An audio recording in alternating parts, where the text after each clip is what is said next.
ओम नमः शिवाय। आप सभी के भीतर बैठे परमात्मा को मेरा प्रणाम।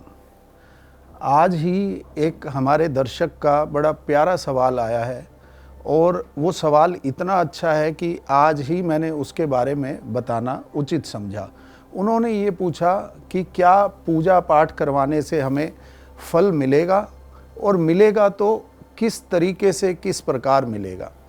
तो ये सवाल आप सभी दर्शकों के लिए बड़ा जानने योग्य है। इसको समझने के लिए एक पुरानी कथा मैं आपको छोटी सी सुनाता हूँ। भगवान बुद्ध जब जगह जगह घूम घूम कर अपने जो धर्म का प्रचार कर रहे थे, धर्म चक्र के बारे में लोगों को अवगत करा रहे थे, तो उनके एक मुख्य जो शिष्य थे, मोगलाइन उनका नाम था। तो एक बार क्या हुआ कि उन्होंने देखा भगवान बुद्ध ने कि वो बैठे हुए अकेले में रोए जा रहे थे। तो भगवान बुद्ध ने उनसे पूछा कि क्या हुआ, किस लिए आप इतना विलाप कर रहे हो। तो उन्होंने कहा कि भगवान बुद्ध, मैं 2 या 3 दिन से बहुत परेशान हूँ और मैं आपसे अकेले में मिलना भी चाहता था। मेरी माता के जो कर्म हैं वो पूरे जीवन अच्छे नहीं रहे और इस वजह से अंतिम समय में उन्होंने बहुत ही शारीरिक कष्ट को भोग करके और मृत्यु को प्राप्त हुई। अब कल रात को मैंने एक स्वप्न देखा कि जिसमें मेरी माता जो है बहुत दुख भोग रही है, मृत्यु के उपरांत नरक की यातनाएं वो झेल रही है।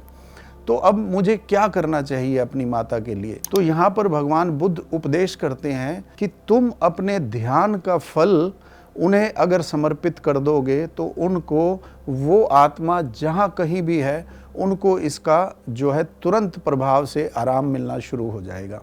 भगवान बुद्ध अगले ही दिन अपने सभी शिष्यों से बोलते हैं कि आज हम सामूहिक इकट्ठे बैठ कर के ध्यान करेंगे और इस ध्यान का जो फल है इनकी माता के निमित्त समर्पित कर देंगे। अगले दिन उन्होंने ऐसा ही किया। सब लोगों ने इकट्ठे ध्यान किया और उसके फल को उसकी माता के निमित्त जो है समर्पित कर दिया।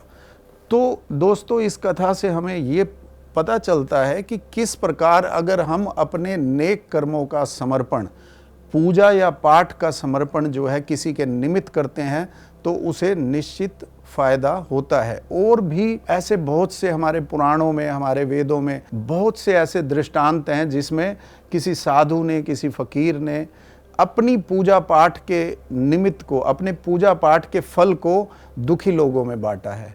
तो ये तो मैंने आपको बताया कि किस प्रकार से पूजा का जो फल है आपको मिलता है। अब दोस्तों, एक बात इसमें और बड़ी गहराई से समझने वाली है।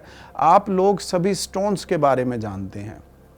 दोस्तों, स्टोन हमें पहनना कब चाहिए, अगर आपको ये समझ आ जाए कि स्टोन हमें क्यों पहनना चाहिए, फिर आपको इससे पूजा के महत्व का भी पता चलेगा। जैसे हम सभी जानते हैं कि किसी एक प्लेनेट के स्टोन को धारण करने से उस प्लेनेट की ऊर्जा को बढ़ाया जाता है। जैसे आपका अगर हम मान लो मोती पहन लेते हैं तो चंद्रमा की पावर बढ़ती है, पुखराज पहन लेते हैं तो बृहस्पति की पावर बढ़ती है। पर यदि ये ग्रह हमारे कुंडली के अंदर नीच अवस्था के हों, नेगेटिव एनर्जी क्रिएट कर रहे हों, ऐसी स्थिति में अगर हम भूलवश या किसी भी कारण से शौक, आजकल मैंने देखा है लोग शौकिया भी स्टोन्स पहन लेते हैं, तो ऐसे में अगर आप स्टोन को धारण कर लेंगे तो वो आपको पॉजिटिव नहीं, नेगेटिव जो उसका प्रभाव है उसको बढ़ा देगा और आपके जीवन में पूरा जीवन आपका अस्त व्यस्त होना शुरू हो जाएगा। तो इस स्टोन के नेगेटिव प्रभाव का मेरे को अभी एक एग्जाम्पल भी याद आ गया। कुछ समय पहले एक व्यक्ति मेरे पास आए और उन्होंने कहा कि मैंने टीवी पर या रील में देखा था कि नीलम को धारण करने से व्यापार में होने वाले घाटे ठीक हो जाएंगे और व्यापार अच्छा चलना शुरू हो जाएगा।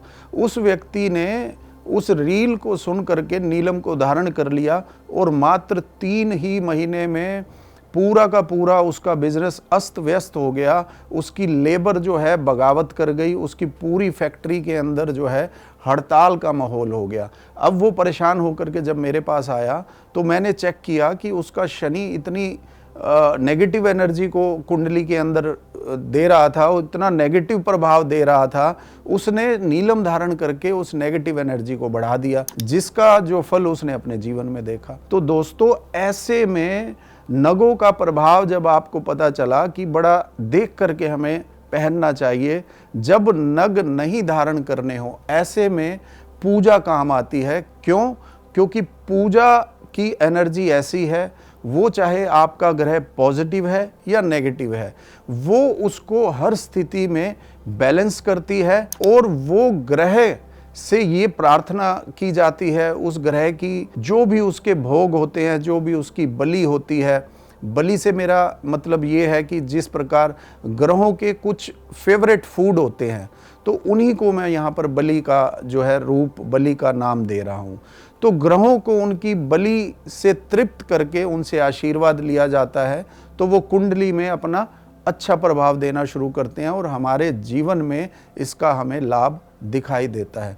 तो दोस्तों, मैं इस अपने छोटे से वीडियो के माध्यम से ये बताना चाहता हूँ कि अगर आप अपने खराब प्लेनेट की पूजा करवाते हैं तो निश्चित आपके जीवन में इसका फायदा होगा। और अगर आप अपने किसी ग्रह की पूजा करवाना चाहते हैं तो नीचे दिए नंबरों पर संपर्क करके आप हमसे संपर्क कर सकते हैं।